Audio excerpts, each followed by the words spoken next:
What if one of the largest military installations in U.S. history wasn't on a coast, wasn't in a desert, but hidden in plain sight in the middle of Nebraska? A weapons complex so large it had its own rail system, its own internal zones, and storage designed to survive catastrophic explosions. But in 1942, during peak wartime operations, that system failed. A massive explosion tore through the depot. People died. Records blurred. And even today, the exact number of lives lost remains inconsistently documented across official accounts. Then the war ends. The facility is decommissioned, but some of the land never really goes back to the public. Parts remain federal, parts are repurposed, and parts eventually turned into private and agricultural use again. Some of those old grass-covered explosive storage structures were later converted into hog operations by Hastings Port. And I've personally spent years inside those buildings, walking them, working in them, seeing firsthand what most people only hear about. But here's where things take a turn. Because when independent investigators tried to document what remains from above, flying drones over and around the U.S. Meat and Animal Research Center area and adjacent former depot land, they were stopped, not by federal agents, but by a local sheriff. And according to the people involved, the response wasn't routine enforcement. It was immediate, direct, and unusually forceful for what they believed was public-facing observation. And when you see the footage they captured that day, you start to understand why that moment raised so many questions. Because this story doesn't start with what's on the ground. It starts with what they were trying to see from above. Information is no longer rare. It's constant. And in that constant flow, clarity becomes optional. My name is David Sharp, and this is Principles of Seven. We don't explain events. We trace structure. Because structure reveals something interpretation hides. Welcome back to the Principles of Seven. I am your humble host, Dave Sharp. And tonight we're diving into the history and lingering questions surrounding the Naval Ammunition Depot here in Hastings, and the layered reality that followed: federal control, government research operations, agricultural reuse, private farming adaptation, and a restricted modern investigation. But there's another layer that changed how people look at this part of the story, because the U.S. Meat and Animal Research Center, sitting on or around this former military footprint, was the subject of a New York Times investigation that described systemic animal suffering and extreme mortality in research conditions. That reporting didn't just raise questions about agriculture, it raised questions about oversight, transparency, and what actually happens inside large federal research systems when public visibility is limited. This is not a conspiracy story. It's a layered land use story. And layers like this rarely stay simple. This was the war machine in the prairie. During World War II, the U.S. built inland ammunition depots to avoid coastal vulnerability. Hastings became one of the largest. 48,000 acres, over 2,000 structures. Rail systems moving explosive materials across the site. Hundreds of earth-covered storage igloos. These igloos were engineered for one purpose. If something detonated, it wouldn't take everything out.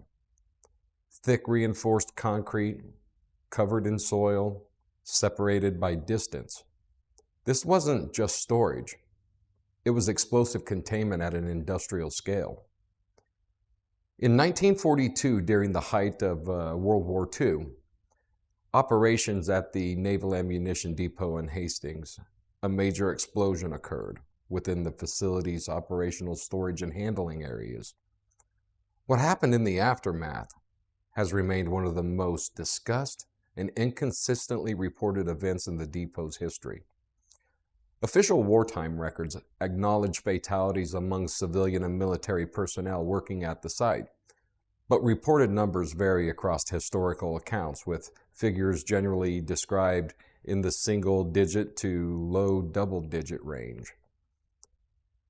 The lack of a single consistent public record has fueled long-standing debate amongst historians and researchers.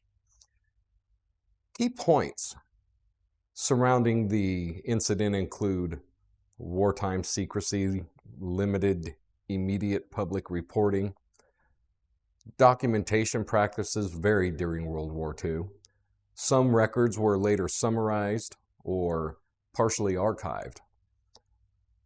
Operational details were restricted due to national security sightings. The result is a lingering gap between what is known and what is fully documented. Inside the depot, knowledge was restricted. Workers didn't see the full system, only their section, only their task. That's standard for military logistics, but it has a side effect. It creates a place where people can experience scale without understanding structure. And this channel is about structure. And when that happens, stories form in the gaps. After the war, the depot was gradually decommissioned, but the land did not simply become fully public or privatized. Instead, it fractured into a mix: federal holdings, leased parcels, privately operated agricultural land, and government research installations. One of the most significant continuing federal presence is the U.S.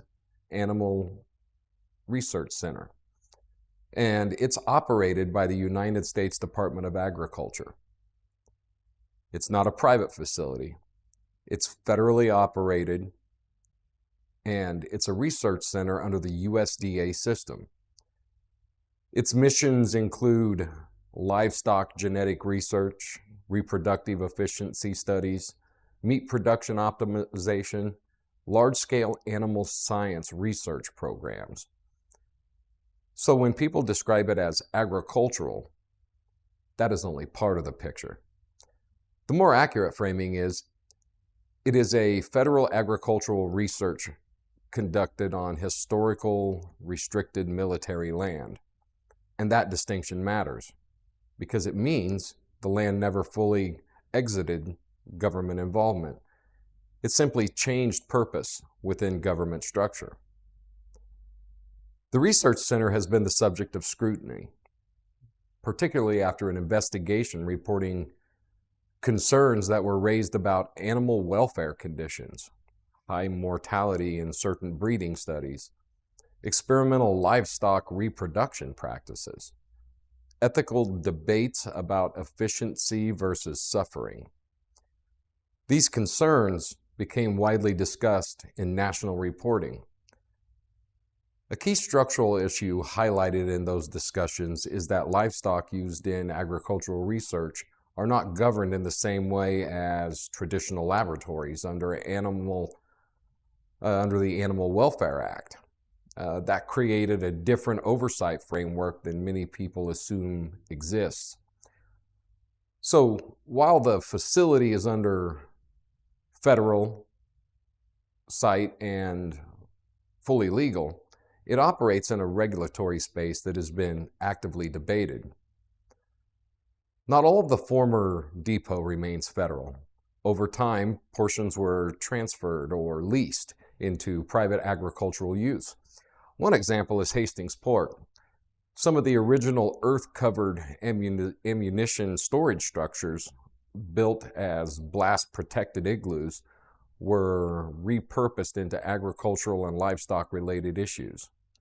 So today, within the same footprint of the old depot, you can find federal research operations, private farming operations, remnants of military infrastructure, and an active Nebraska Army National Guard presence at the Greenleaf training site, which continues to use portions of the broader regional land area for training and operational readiness, all overlapping on the same landscape. And again, this is where lived experience matters. I've personally spent years inside these buildings, and what stands out is not mystery or mythology, it's adaptation. Structures built for war were used for agriculture and storage in ways their original designers never intended. In recent years, independent investigators known as the Shark Team began flying drones over the area surrounding the U.S. Meat and Animal Research Center, including adjacent portions of former depot land. Their goal was not general documentation or mapping alone, but specifically to investigate allegations and concerns of possible animal abuse across the broader expanse of the research center operations.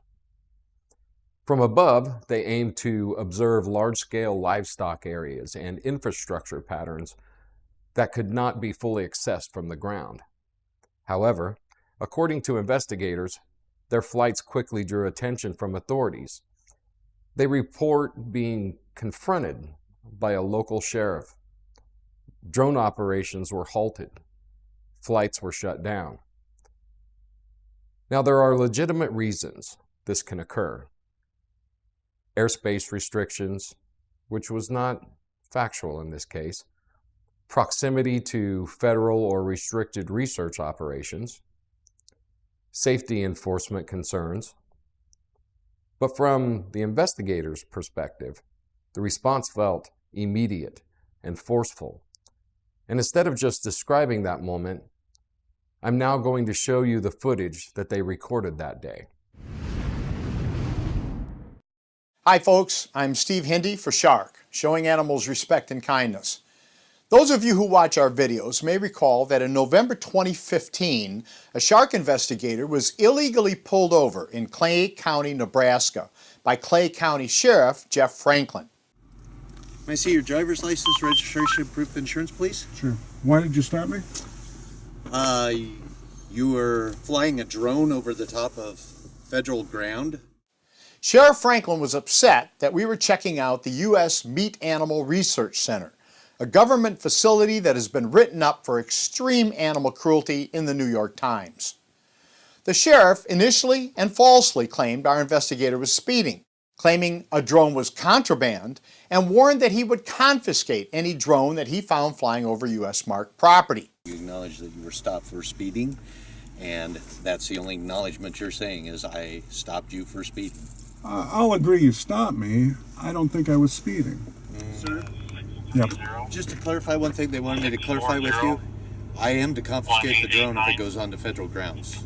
So if I see it on federal grounds, I will have to confiscate it. You had 2 males and 1 female? Since I did not see it, it will be up to them to do their investigation from there. Understood. All right? Yep. Basically, Sheriff Franklin attempted to intimidate our investigator. In the days that followed, Sheriff Franklin contacted the local media and accused Shark personnel of buzzing the area with a civilian helicopter, committing break-ins, and trespassing. He accused us of, and I quote, damaging, burning, intimidating, and threatening. Sheriff Franklin accused Shark of terrorism. We realize that animal abusers whom we expose want to try to make us look bad any way they can because we show the world how ugly animal abusers are. But for a law enforcement officer to publicly make these insanely false claims is deeply disturbing. In the spring of 2016, I sent Sheriff Franklin some emails challenging him to tell us what laws would be violated by flying a drone over U.S. mark, as we were anticipating a return trip in the spring. Despite multiple letters being sent via the certified mail, fax, and email, Sheriff Franklin failed to respond. In April, however, we did receive a letter from Homeland Security, apparently in response to Sheriff Franklin's panicked call for aid.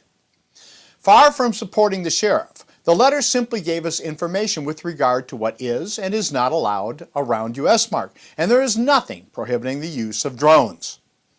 Homeland Security Regional Director David Thomas' letter doesn't even point to anything we did as a matter of concern. Mr. Thomas's letter just tries to placate the screaming, ranting of Clay County Sheriff's infantile sheriff. In what is one of the biggest disappointments of the year, Shark was unable to return to U.S. mark when lambs were left to die in the fields as part of a U.S. mark experiment because we were in the Northwest documenting a government mass slaughter of cormorants.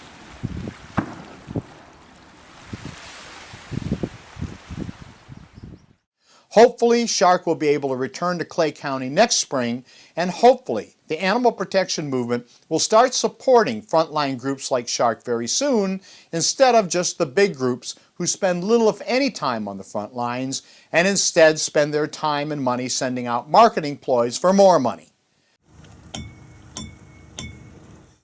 I'm Steve Hindy for Showing Animals Respect and Kindness. Now step back.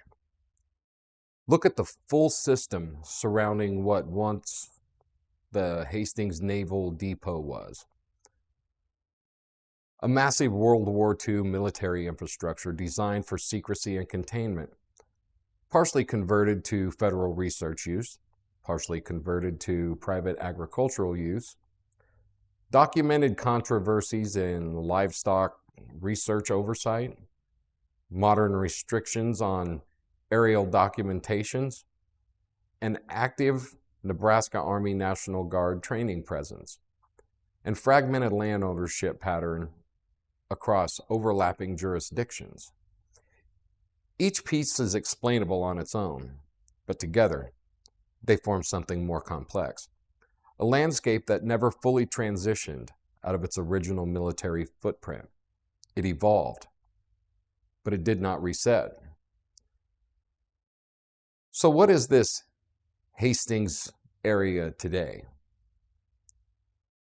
A separation of military past, federal research present, and private agricultural use?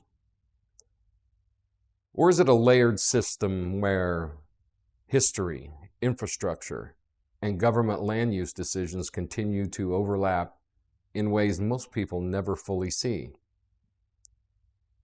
And it all traces back to one defining moment in the site's history, 1942. A wartime explosion inside the depot complex so severe, it tore through part of the operational system built to safely contain destruction itself. A blast that killed workers on the site, fractured records under wartime secrecy, and left behind a history where even the official numbers never fully align. Not just an accident, but a rupture inside one of the most controlled ammunition systems in the country at that time.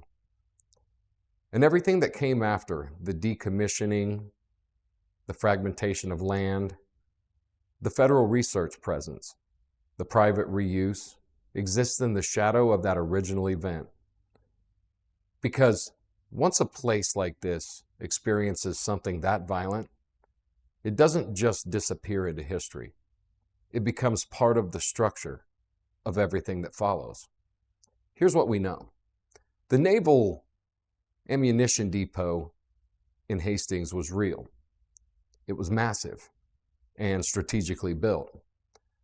The U.S. Animal Research Center is real, federally operated, and actively studied and debated. Private agriculture operations exist on former depot land, including repurposed structures originally designed for war, no confirmed tunnels, no verified hidden programs, but there is something else that remains undeniable. A single landscape that has carried multiple identities across generations and still carries the imprint of that moment it failed violently in 1942. And sometimes, this is what keeps a story alive. If you've been inside these structures, worked on this land, or seen how it's changed over time, share it in the comments. Because stories like this aren't solved by one perspective. They're understood through layers, and Hastings has layers. And in future, we're going to uncover more of these layers. This has been Principles of 7. God bless you. If you like this content, if you look forward to the future stories, because there's a lot to come about Hastings, please consider subscribing to the channel. Take care, be good to one another, and we'll see you real soon. God bless.